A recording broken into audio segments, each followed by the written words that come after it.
Halo teman-teman, selamat pagi, siang, sore, ataupun malam. Jadi kali ini saya akan berbagi pengalaman dan tips karena banyak pertanyaan di Instagram saya @andusbird. Om Andi, burung yang kemarin ban kok udah rajin banget sih bunyinya, padahal pas di sana bunyinya ngering dan kata penjualnya itu di rumah itu jarang bunyi teman-teman. Tapi kok saya rawat di sini ternyata malah rajin bunyi, dan nanti saya akan berbagi prosesnya dan berbagi tipsnya serta perawatannya apa aja sih. Tapi sebelum melanjutkan video ini jangan lupa diklik subscribe dulu ya. Oke teman-teman, kita lanjut ke pembahasannya. Jadi yang pertama untuk kita untuk merawat bahan itu kita pahami karakternya dulu. Nah dia itu maunya apa sih dan tidak maunya apa, dan kita harus mengenal jenis kelaminnya karena jantan dan betina perawatannya nanti beda-beda teman-teman. Contoh semisal cara menstabilkan birahinya, cara menaikkan birahinya nanti beda-beda teman-teman. Jadi kita harus menentukan dulu jenis kelaminnya. Nah kalau kita udah tahu jenis kelamin terus karakter, tinggal kita proses latihan. Nah latihan ini biasanya saya mengetrek atau menggantangkan burung-burung konslet saya, fighter saya bersama burung bahan. Nah nanti tujuannya biar si burung bahan ini mau ketularan teman-teman. Dan kebanyakan burung bahan yang saya rawat itu bisa nular ke burung yang lainnya. Jadi kalau punya burung bagus di rumah, kalau punya lagi pasti burung yang datang itu pasti ikutan bagus teman-teman. Dan latihannya pun berbeda-beda teman-teman. Kadang saya pakai handphone gitu kan, pakai handphone terus kasih video lobet yang ngekek, ngetik ngekek agar dia mau merespon. Terus yang kedua biasanya saya juga mau track ini yang sama-sama fighter, sama-sama bagus biar nanti ketularan. Terus yang selanjutnya itu yang tadi saya bilang jantan.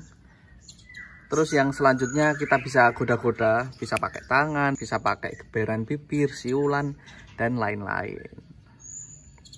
Nah terus langkah selanjutnya apa sih Om prosesnya? Nah prosesnya itu kita juga harus kenali juga kan lobetnya. Nah lobetnya itu lagi keadaan birahi naik atau birahi turun, karena lobet mau ngekek biasanya kita harus mengontrol birahinya juga teman-teman.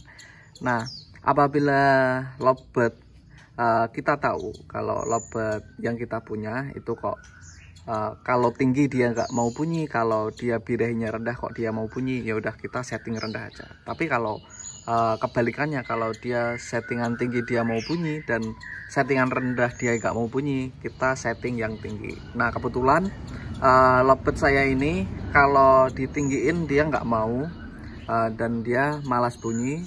Udah ketemu solusinya, kemarin harus diturunin dulu birahinya baru dia rajin bunyi.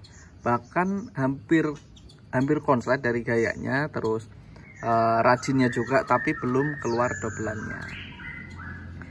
Nah untuk perawatannya gimana Om? Kita merambah ke perawatannya ya. Jadi untuk perawatan kalau hujan gini kan saya biasanya fleksibel kan, untuk mandi, jemur itu fleksibel. Terus saya main pakan aja teman-teman. Pakan saya menggunakan pakan Cinderella sama vitamin supus. Teman-teman pasti udah banyak yang tahu. Kalau teman-teman nggak pakai Cinderella atau supus untuk mencetak lobet juga nggak apa-apa kok. Yang terpenting itu burungnya suka teman-teman. Terus yang selanjutnya adalah pemasteran. Nah pemasteran ini karena ini burung baru ya teman-teman, kita harus relaksasi, bener-bener kita harus nyaman banget. Jangan dimasterin suara yang keras-keras. Biasanya kalau gini saya kasihkan suara gemercik air aja di garasi biasanya itu bersama burung-burung. Bahkan saya dekatkan burung-burung yang gacor, burung-burung yang kecil.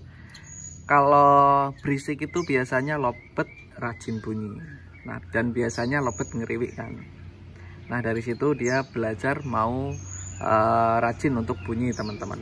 Untuk sorenya saya full krodong ya. Jadi sore itu setelah atau sebelum maghrib saya full krodong sampai pagi lagi. Kalau pagi cuaca cerah itu bisa diembunkan aja teman-teman. Biasanya burung rajin bunyi. Mungkin itu sih simple